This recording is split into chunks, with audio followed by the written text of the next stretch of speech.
Meus amigos, aqui o nosso objetivo é tratar de algo que nos parece um equívoco muito comum, tanto em petições iniciais de reclamações trabalhistas, quanto até mesmo em sentenças proferidas nessas mesmas reclamações trabalhistas, e que se refere, de modo mais preciso, à prescrição.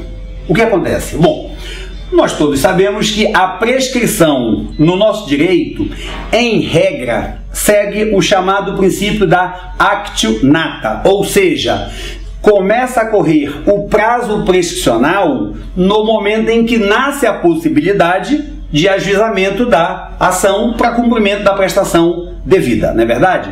Pois bem, o que acontece é o seguinte: eu posso a partir daí dizer assim, a prescrição só começa a correr depois que o direito é violado. Por quê? Porque é só nesse momento que se torna possível o ajuizamento da ação. Ora, se a prescrição começa a correr quando se torna possível ajuizar a ação, e se é possível ajuizar a ação quando o direito é violado, juntando tudo isso, começa a correr o prazo prescricional no momento em que o direito é violado. Por exemplo, se determinado sujeito me deve uma quantia e ele deveria me pagar até o dia 20 de setembro, né? É evidente que no dia 19 de setembro ainda não venceu, eu não posso ajuizar ação de cobrança, meu direito ainda não foi violado, logo ainda não começou a correr o prazo da prescrição. No entanto, dia 21 de setembro e ele ainda não me pagou, opa, aí a coisa é diferente. Se eu ainda não recebi o que me era devido, nesse caso eu já posso ajuizar a ação de cobrança, porque o meu direito já foi violado. Pela mesma razão, já começou a correr também nesse dia 21 de setembro, já começou a correr o prazo da prescrição. De modo mais simples, já começou a ser contado o prazo da minha inércia, que se completar o tempo previsto na lei, será punida ao final com a prescrição, ok? Essa regra, aliás, ela se encontra de modo muito claro no artigo 189 do Código Civil, que diz mais ou menos assim: violado o direito, nasce para o seu titular a pretensão, que se extingue pela prescrição. Ou seja, então eu vou chamar a atenção aqui com bastante ênfase, tá? Para esse aspecto. Agora, voltando para essa regra que é bem simples: não há como correr prescrição enquanto o direito não tiver sido violado. No direito do trabalho, mesma coisa, é muito fácil concluir. Enquanto o direito do trabalhador não tiver sido violado pelo empregador, eu não posso falar, eu não posso começar a contar prazo prescricional. Simples, né? Pois é. Essa regra é simples, essa regra é fácil, mas ela tem sido, meus amigos, um tanto quanto maltratada na prática. Ela tem sido mal aplicada, notadamente em algumas situações peculiares, dentre as quais eu destaco a do 13º salário. Não é só 13º não, tá? Eu apenas destaquei uma, mas nós podemos mencionar outras, como por exemplo as parcelas mensais, periculosidade, horas extras, mas a gente vai ver tudo isso com calma. Vamos lá.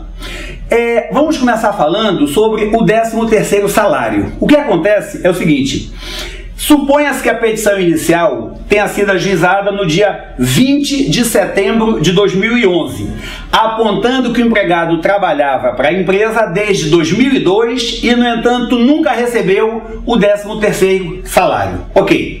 Nesse caso, é muito comum que, em relação ao 13º salário do ano de 2006, 5 anos, portanto, antes do ano de ajuizamento, 2011, o próprio reclamante já peça a condenação da empresa reclamada ao pagamento de apenas 3/12, 3/12 do 13º salário, porque ele, reclamante, entende que de setembro para trás já foi atingido pela prescrição. Então ele pede os 3/12, outubro, novembro e dezembro, ok? Porque ele imagina que o resto esteja atingido pela prescrição. Pois bem, antes de comentar o erro do reclamante, que é evidente, há uma observaçãozinha que pode ser feita.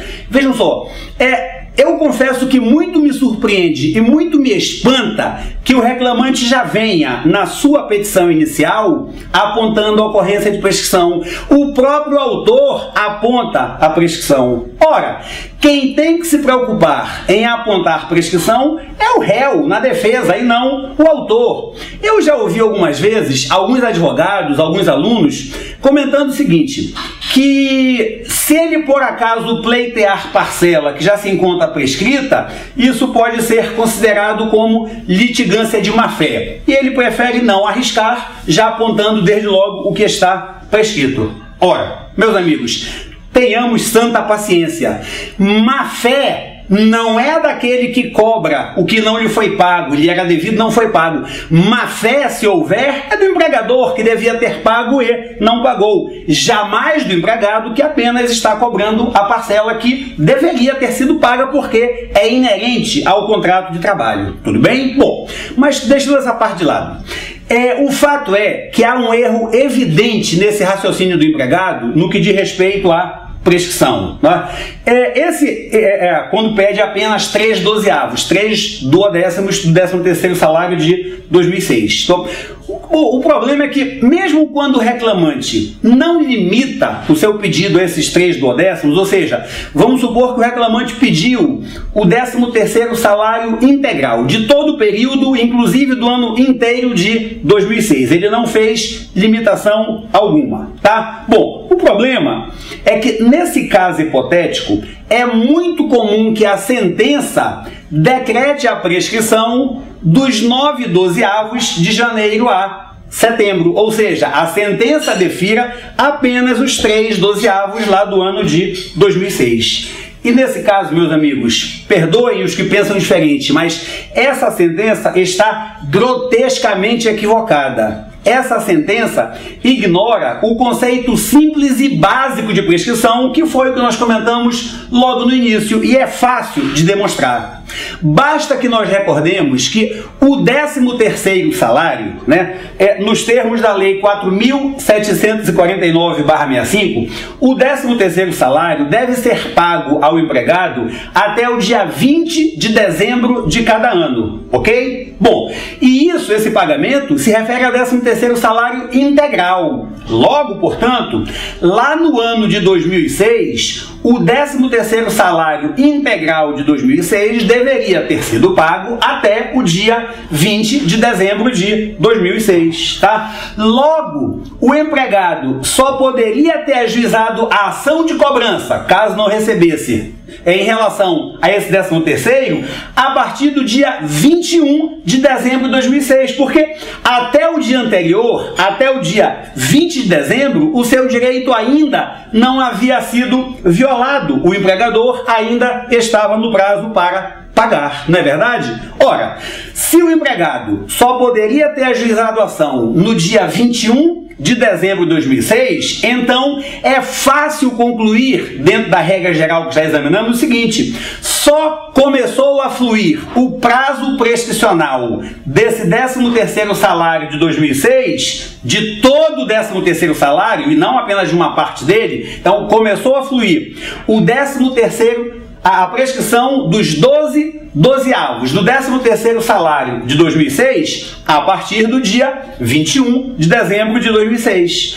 Por consequência, meus amigos, o 13º salário de 2006, todos os 12/12, os 12/12, tá? Esse 13º salário só vai prescrever no dia 21 de dezembro de 2011. Por isso, se esse empregado do nosso exemplo ajuizou a ação no mês de setembro de 2011, ele ainda pode exigir o pagamento do 13º salário integral de 2006 e lhe deve ser deferido o 13º salário integral e não apenas os 3/12 que a gente vê de modo comum, tanto na petição quanto às vezes na própria sentença, tá? E nós podemos dizer isso de uma outra forma. Se o empregado não pode exigir o pagamento do 13º mês a mês, então é claro que o 13º salário não pode ser considerado como prescrevendo mês a mês, não é verdade?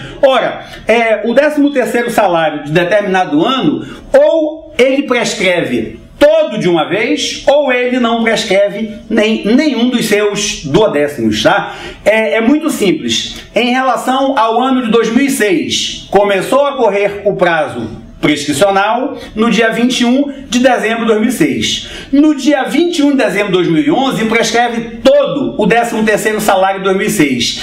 Antes dessa data, não prescreve nenhum duodécimo. O empregado terá direito de receber ainda, poderá exigir os 12 duodécimos do 13º salário de 2006. Tudo bem? Ficou claro isso aí? Tá?